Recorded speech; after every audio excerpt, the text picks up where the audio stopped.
hard soft acids and bases. So it is known as a HSAB principle.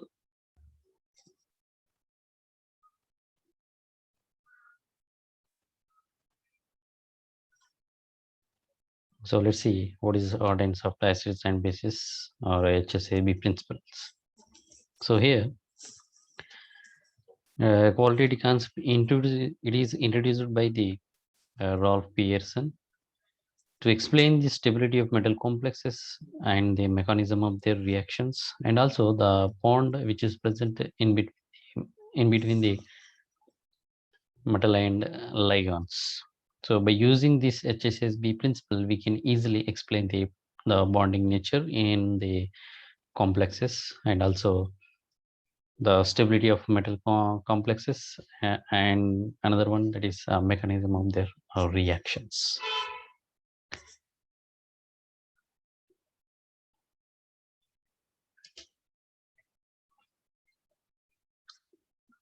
So here, according to HSB principle or Pearson principle, so whatever it is, both are same.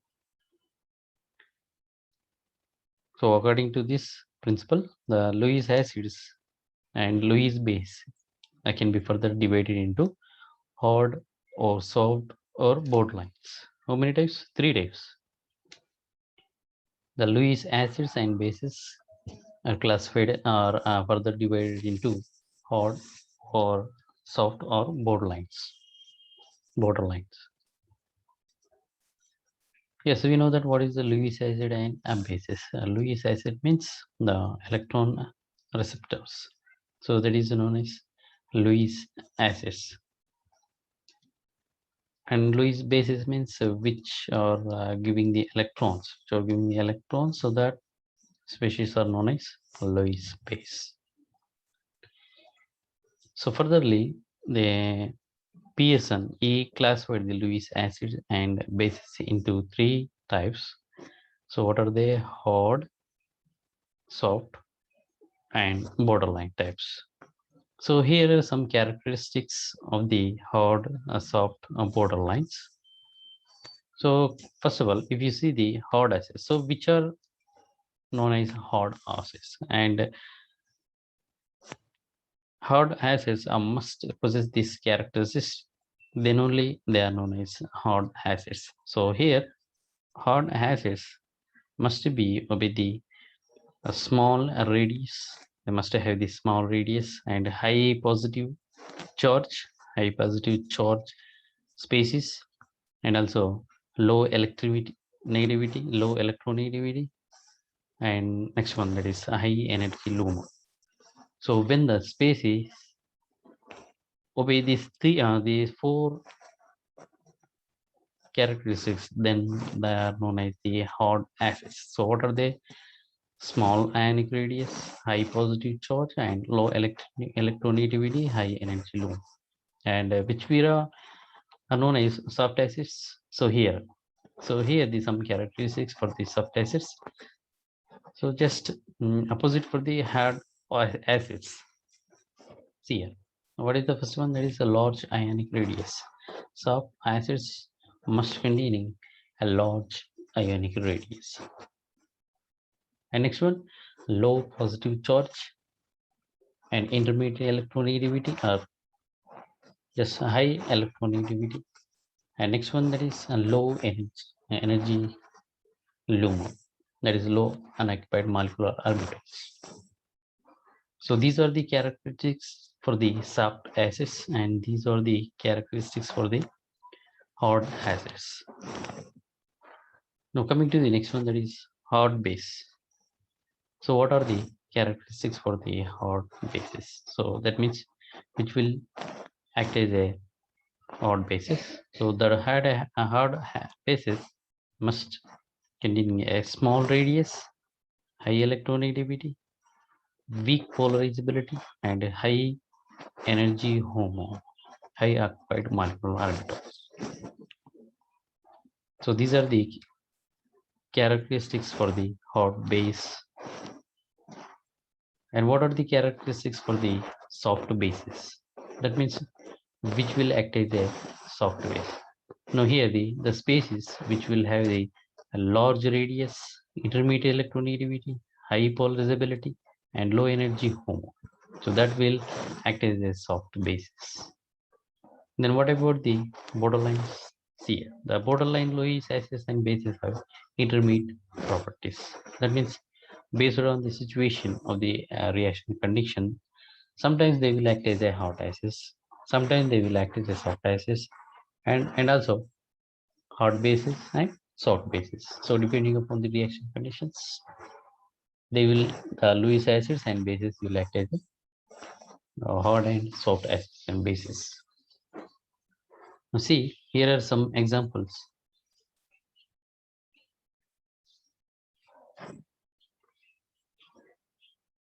Here are some example for the hard acids, hot bases, and soft acids, soft bases, and borderline acids and bases. If we observe this one, so hard acids. So which are the hot acids? So these are the best example for the hard acids. That means H plus, lithium plus, sodium plus, potassium plus, barium plus, so like that. So these, see this one, all the cations will act as a hot acids and some other the compounds here. So all the cations must be obey these types of characteristic. That means small ionic radius, high positive energy, and low electronegativity and high energy loom. Then only they will act as a hard acids. So coming to the soft acids, which are the soft acids? See this one, the copper Ag plus, Au plus, Hg plus, Cs plus. So these are some examples for the soft acids. So what are the characteristics? Yes, we know that large radius, low positive charge, and intermediate electronegativity and low energy loom. And what are the hot bases? Hot bases means here the small radius and high electronegativity and also weakly polarized and a high energy HOMO. So these are the some example for the hard bases. And these are the some best example for the soft bases. Now coming to the borderline acids here. These are the borderline acids and these are known as the borderline bases. So you have to remember all those things which are coming under the hard bases and hot acids, soft bases and soft acids. So here you have to remember all the characteristics and examples. So then only you can easily understand the mechanism and the bonding nature in between the complexes.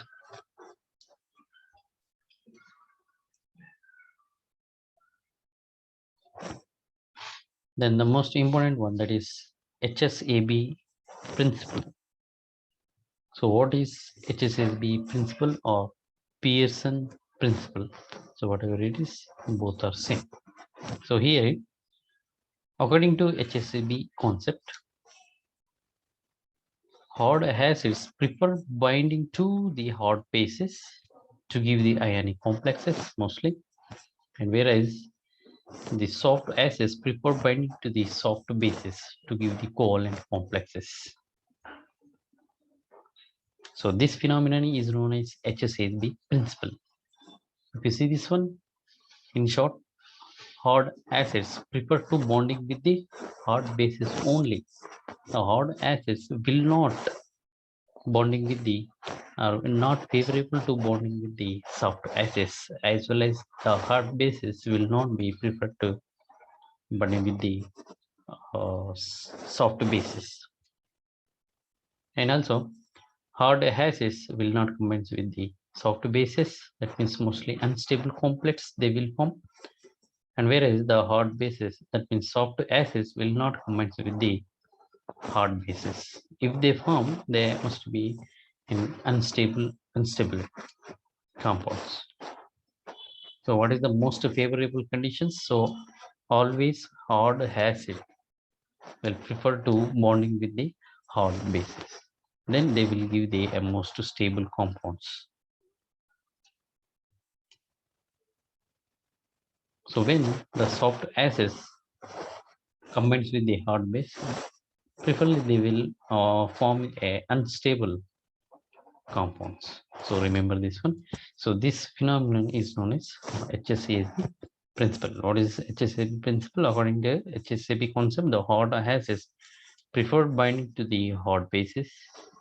Mostly they will give the ionic complexes, and whereas the soft acids prefer to the binding to the soft bases only, then they will give the covalent complex. So this phenomenon is known as HSAB principle, and also it is sometimes referred to as a hard soft interaction principle. So this is about the HSAB principle.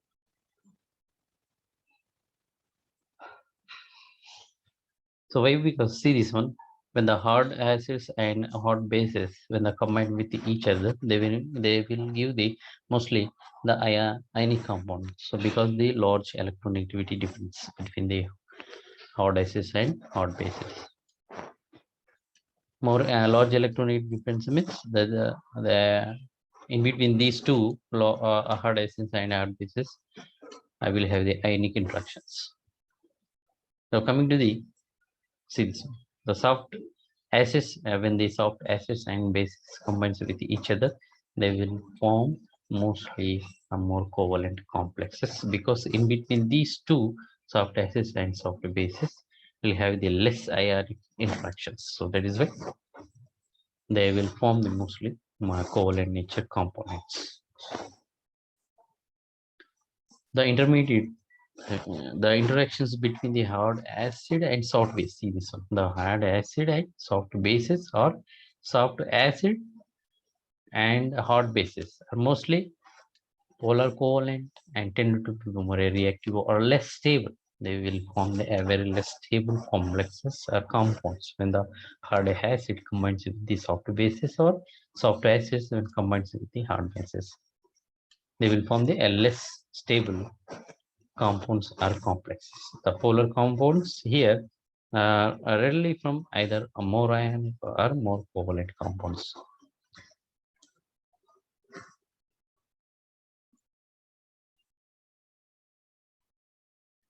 So this is about the HSAB principle or Pearson principle. కఠిన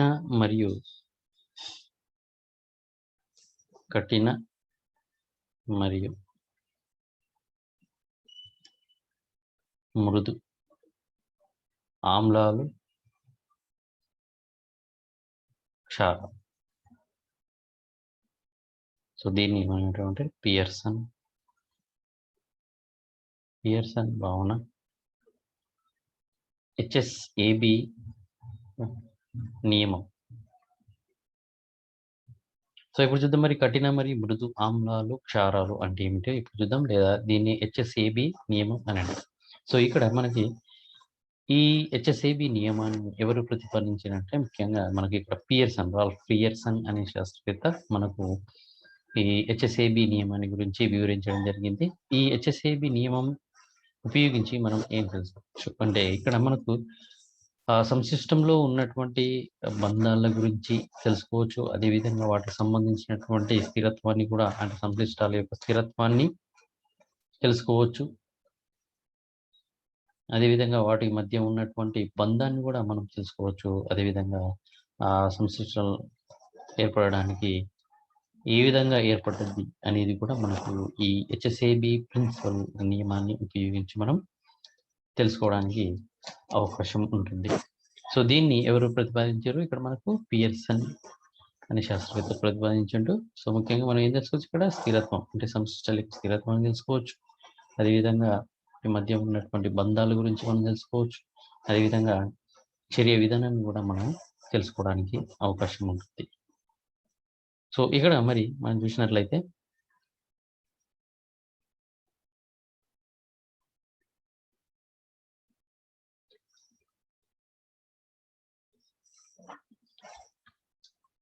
మరి ఇక్కడ హెచ్ఎస్ఏబి నియమం ప్రకారం లేదా Pearson శాస్త్రవేత్త ఇతను ఏం చేశాడంటే మనకు ఉన్నటువంటి లూయిస్ ఆమ్లాలు అదేవిధంగా లూయిస్ క్షారాలు ఏవైతే ఉన్నాయో వాటిని మనకి ఇక్కడ 3 రకాలుగా అతను వర్గీకరించడం జరిగింది. సో అవి ఏంటి అంటే ఒకటి కఠిన, ఇంకోటి మృదు, ఇంకొకటి మధ్యస్థ. సో ఈ విధంగా మనకు 3 రకాలుగా వర్గీకరించడం జరిగింది. వీటిని లూయిస్ ఆమ్లాలను అదేవిధంగా క్షారాలను. లూయిస్ ఆమ్లాలు మరి క్షారాలు అంటే లూయిస్ ఆమ్లాలు అనేవి ఏంటంటే ఏవైతే ఎలక్ట్రాన్లను గ్రహిస్తాయో వాటిని మనం లూయిస్ ఆమ్లాలుగా చెప్పడం జరుగుతుంది. అదేవిధంగా ఏవైతే ఎలక్ట్రాన్లు దానం చేస్తాయో వాటిని లూయిస్ క్షారాలుగా మనం చెప్పడం జరుగుతుంది. సో ఇక్కడ పియర్స్ అనే శాస్త్రవేత్త వీటిని మనం 3 రకాలుగా వర్గీకరించారు: కఠిన, మృదు, మధ్యస్థ.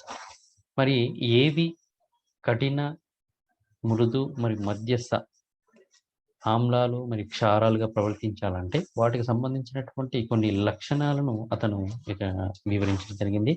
ఆ లక్షణాలను అనుగుణంగానే లూయిస్ ఆమ్లాలను క్షారాలను కఠిన మరియు మృదు మరియు మధ్యస్థ ఆమ్లాలు క్షారాలుగా అతను విభజించడం జరిగింది. మరి ఏ విధంగా విభజించిందో ఇక్కడ చూద్దాం. ఇక్కడ మొదటిగా చూస్తే మనకి ఇక్కడ కఠిన ఆమ్లం. మరి ఏవి కఠిన ఆమ్లాలుగా ప్రవర్తిస్తాయి అంటే సో వాటికి సంబంధించినటువంటి కొన్ని లక్షణాలు ఇక్కడ ఇవ్వడం జరిగింది. ఏవైతే తక్కువ పరిమాణం ఉంటుందో పరమాణు పరిమాణం అనేది తక్కువగా ఉండాలి. అదేవిధంగా ఎక్కువ ధన విద్యుదాత్మకత ఉండాలి. అదేవిధంగా తక్కువ రుణ విద్యుదాత్మకత ఉండాలి. అదేవిధంగా ఎక్కువ మనకి ఈ లో అన్ఆక్యుపైడ్ మాలిక్యులర్ ఆర్బిటాల్స్ అనేటివి ఉండాలి. అంటే వాటికి సంబంధించినటువంటి లూమో ఆర్బిటాల్కి సంబంధించినటువంటి ఈ ఎనర్జీ అనేది తక్కువగా ఉండాలి. సో అవి మాత్రమే మనకి ఇక్కడ కఠిన ఆమ్లాలుగా ప్రవర్తిస్తాయి. సో అదే మరి సాఫ్ట్ యాసిడ్స్ అంటే ఇక్కడ మనకు మృదు ఆమ్లాలు మరి ఏవి ప్రదర్శిస్తాయి. మృదు ఆమ్లాలుగా ఏవి ఉంటాయి అంటే ఇక్కడ వాటికి సంబంధించినటువంటి క్యారెక్టర్స్ కూడా ఏవి ఇవ్వడం జరిగింది. సో జస్ట్ మనకు కఠిన ఆమ్లాలకు వ్యతిరేకంగా ఉంటాయి అంతే. కఠిన ఆమ్లాలు మనకి ఇక్కడ తక్కువ పరిమాణం ఉండాలి. అదే ఇక్కడ మనకి ఏమవుతుందంటే ఎక్కువ పరిమాణం ఉండాలి. అదేవిధంగా తక్కువ ధన విధాత్మకత ఉండాలి. అంటే ఎక్కువగా అంటే మనకు రుణ విధాత్మకత అనేది మధ్యస్థంగా ఉండాలి, మరి ఎక్కువగా ఉండకూడదు. అదేవిధంగా వాటికి సంబంధించినటువంటి లూమో ఆర్బిటాల్ యొక్క ఎనర్జీ అనేది తక్కువగా ఉండాలి. సో ఈ విధమైనటువంటి లక్షణాలు ప్రవర్తించేవి ఏ విధంగా ప్రవర్తిస్తాయి కలిగి ఉండేవి మనకి ఇక్కడ మృదు ఆమ్లాలుగా ప్రవర్తించడం జరుగుతుంది. సో అదేవిధంగా కఠిన క్షారాలు మరి ఏవి కఠిన క్షారాలుగా ప్రవర్తిస్తాయి అంటే వాటికి సంబంధించినటువంటి లక్షణాలు గడిపడం జరిగింది. వాటికి చిన్నదైనటువంటి పరిమాణం ఉండాలి, అంటే తక్కువ పరిమాణం ఉండాలి. అదేవిధంగా ఎక్కువగా రుణ విధాత్మకత ఉండాలి. అదేవిధంగా అవి ధృవాత్మకతను చాలా తక్కువ ఉపయోగించాలి, అంటే వాటి ధృవాత్మకత అనేది తక్కువగా ఉండాలి, పవర్ అనేది. అదేవిధంగా వాటికి సంబంధించినటువంటి హోమో ఆర్బిటాల్ యొక్క ఎనర్జీ అనేది ఎక్కువగా ఉండాలి. అప్పుడే అవి కఠిన క్షారాలుగా ప్రవర్తించడం జరుగుతుంది.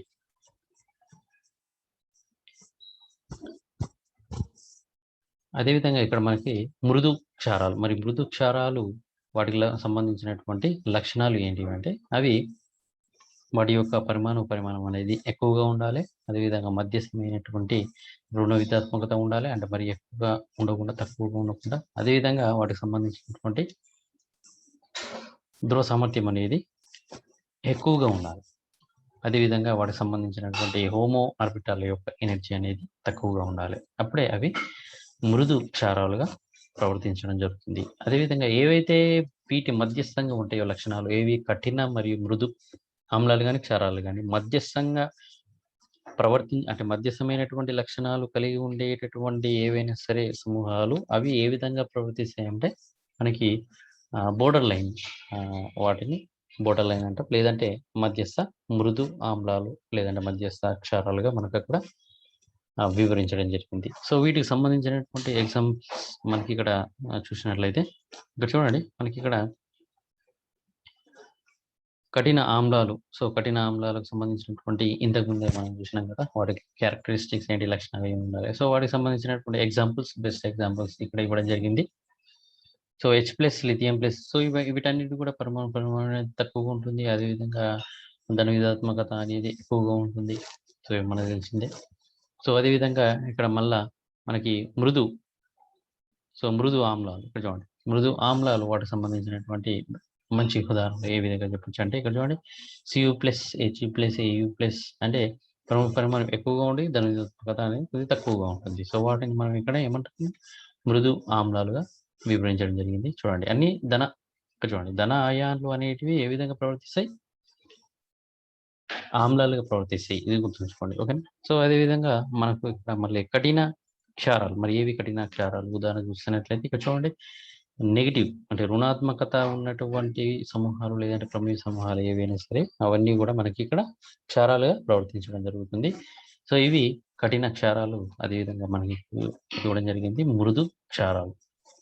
సో, మరి బోర్డర్‌లైన్ మరి ఆమ్లాలు, క్షారాలు ఏంటి అంటే ఇక్కడ చూడండి బోర్డర్‌లైన్ అంటే మధ్యస్థం ఉన్నట్టే వీటికి. అంటే కఠిన మరియు మృదుకి మధ్యస్థంగా ఉండేటటువంటి లక్షణాలు ఉంటే వాటిని మనం ఏమంటామంటే బోర్డర్‌లైన్ ఆమ్లాలను లేదంటే మధ్యస్థ ఆమ్లాలు అని పిలవడం జరుగుతుంది. అదేవిధంగా మనకి ఇక్కడ కఠిన, మృదు క్షారాలకు లక్షణాలు అనేటివి మధ్యస్థంగా ఉంటే వాటిని మనం ఏమని పిలవడం జరుగుతుందంటే మధ్యస్థ క్షారాలుగా పిలవడం జరుగుతుంది. వాటికి సంబంధించినటువంటి ఉదాహరణలు అనేటివి ఇక్కడ ఉన్నాయి. సో, ఇది కంపల్సరీ మనం గుర్తుంచుకోవాలి. ఏవి కఠిన ఆమ్లాలు, ఏవి మృదు ఆమ్లాలు, మరి ఏవి కఠిన క్షారాలు, ఏవి కఠిన మృదు క్షారాలు, బోర్డర్ లైన్స్ ఏంటివి అనేటివి కంపల్సరీగా మనం గుర్తుంచుకోవాల్సిందే.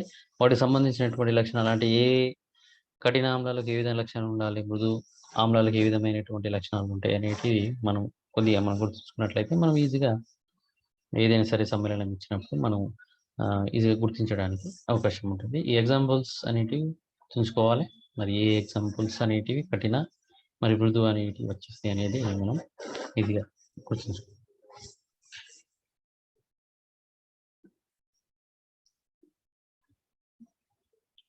సో, ఇక్కడ మనకి ముఖ్యమైనది HSAB ప్రిన్సిపల్. సో, దీనిని HSAB నియమం లేదంటే దీన్ని ఏమంటామంటే మనం ఇక్కడ పియర్సన్ భావన అని పిలవడం జరుగుతుంది. పియర్సన్ భావన అని కూడా పిలవడం జరుగుతుంది. లేదంటే HSAB నియమం. మరి ఈ పియర్సన్ భావన అంటే ఏంటిది అంటే ఇక్కడ చూద్దాం మనం. సో, ఇతని ప్రకారం పియర్సన్ ప్రకారం ఏంటిదంటే కఠిన ఆమ్లాలు అనేటివి ఇక్కడ చూడండి. ఇతని ప్రకారం ఏంటంటే కఠిన ఆమ్లాలు అనేటివి కఠిన క్షారాలతోని కఠిన ఆమ్లాలు కఠిన క్షారాలతోని అదేవిధంగా మృదు ఆమ్లాలు అనేటివి మృదు క్షారాలతోని మాత్రమే చర్య జరిపి లేదంటే వాటితోని కలిసి స్థిరమైనటువంటి సమ్మేళనాలను ఏర్పరుస్తాయి. సో, దీనిని ఏమంటామంటే HSAB నియమం లేదంటే పియర్సన్ భావన అని పిలవడం జరుగుతుంది. సో, ఏంటిది పియర్సన్ భావన అంటే కఠిన ఆమ్లాలు కఠిన క్షారాలతోనే అదేవిధంగా మృదు ఆమ్లాలు మృదు క్షారాలతోని జరిపి లేదంటే కలిసి స్థిరమైనటువంటి సమ్మేళనాలను ఏర్పరుస్తాయి. సో, ఇక్కడ చూసినట్లయితే ఇక్కడ చూడండి కఠిన ఆమ్లాలు అనేటివి కఠిన క్షారాలతో కలిసి స్థిరమైనటువంటి సమ్మేళనాలను ఏర్పరుస్తాయి. అదేవిధంగా మృదు ఆమ్లాలు అనేటివి మృదు క్షారాలతో జరిపి స్థిరమైనటువంటి సమ్మేళనాన్ని ఏర్పరుస్తాయి. సో, ఎప్పుడైతే కఠిన ఆమ్లాలు కఠిన క్షారాలతోని కలిసి ఏర్పరిచేటటువంటి సమ్మేళనాలు అనేటివి ఎక్కువగా అయానిక్ నేచర్ అనేది ఉంటుంది. వాటికి అయానిక సమ్మేళనాలు ఉంటున్నాయి. అదేవిధంగా ఎప్పుడైతే మృదు ఆమ్లాలు మృదు క్షారాలు కలిసి ఏర్పరిచేటటువంటి సమ్మేళనాలు మనకి ఇక్కడ చూసినట్లయితే వాటికి సంయోజనీయ స్వభావం అనేది ఎక్కువగా ఉండడాన్ని మనం గమనించవచ్చు. సో, ఇక్కడ ఎప్పుడైతే ఈ కఠిన ఆమ్లాలు మృదు ఆమ్లాల చేత ఇక్కడ చూడండి ఈ విధంగా ఒకవేళ కఠిన ఆమ్లాలు అనేటివి మృదు క్షారాల చేత చేర్పించినప్పుడు ఏర్పడేటటువంటి సమ్మేళనాల యొక్క స్థిరత్వం అనేది చాలా తక్కువగా ఉంటుంది. అదేవిధంగా ఇక్కడ చూడండి కఠిన క్షారం అనేది మృదు ఆమ్లం చేత చేర్పించినప్పుడు ఏర్పడేటటువంటి సమ్మేళనాలు కూడా వాటికి సంబంధించినటువంటి స్థిరత్వం అనేది చాలా తక్కువగా ఉంటుంది. సో, ఇది గమనించాలి. కాబట్టి పియర్సన్ భావన అతను ఏం చెప్తాడు ఇక్కడ మరి కఠిన ఆమ్లాలు కఠిన క్షారాలతోనే మృదు ఆమ్లాలు మృదు క్షారాలతోనే స్థిరమైనటువంటి సమ్మేళనాలు ఏర్పరుస్తాయి. వీటిని మనం ఏమంటాం ఇక్కడ హెచ్ఎస్ఏబి నియమం లేదంటే పియర్సన్ భావన పేరు జరుగుతుంది. ఎప్పుడైతే వ్యతిరేక దిశలో ఏవైతే కలిసినాయో అంటే కఠిన ఆమ్లాలు మృదు ఆమ్లాలు కఠిన క్షారాల చేత చేర్చినప్పుడు అస్థిరమైనటువంటి సమ్మేళనాలు ఏర్పరుస్తాయని దాన్ని వివరించడం జరిగింది. సో దీనిని మనం ఏమంటామంటే హెచ్ఎస్ఏబి నియమం లేదంటే పియర్సన్ భావన పిలవడం జరిగింది.